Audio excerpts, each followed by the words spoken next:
सासू तोहरे पूतवा जन्म के खुरपाती, सासू तोहरे पूतवा जन्म के खुरपाती, जन्म के खुरपाती, जन्म के खुरपाती, जन्म के खुरपाती, सासू तोहरे पूतवा जन्म के खुरपाती।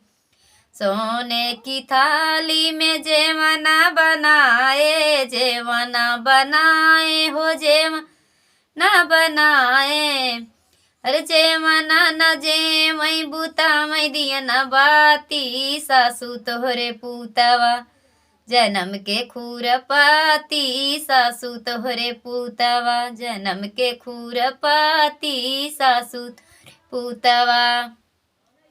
झझरे गेड़ुआवा गंगा जल पानी, झझरे गेड़ुआवा गंगा जल पानी, अरे गेड़ुआ न कोटाई बुता मई दिया न बाती, सासू तोहरे पूतवा जन्म के खुरपाती, सासू तोहरे पूतवा जन्म के खुरपाती, जन्म के खुरपाती, जन्म के खुरपाती, सासू तोहरे पूतवा जन्म के खुरपाती।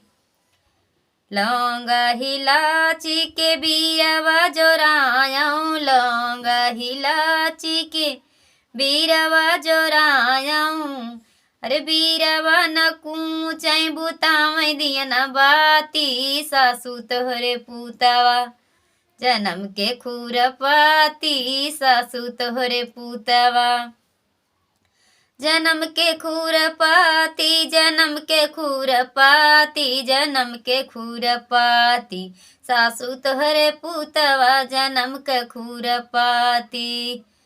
जजरे फूल ही झारी झारी से जिया लगायाऊं, फूलवा मैं चुनी चुनी से जिया लगायाऊं, अरे से जिया न सोवई बुता मई दिया न बाती, सासू तोहरे पूतवा जन्म के खुरपाती, सासू तोहरे पूतवा जन्म के खुरपाती, सासू पूतवा।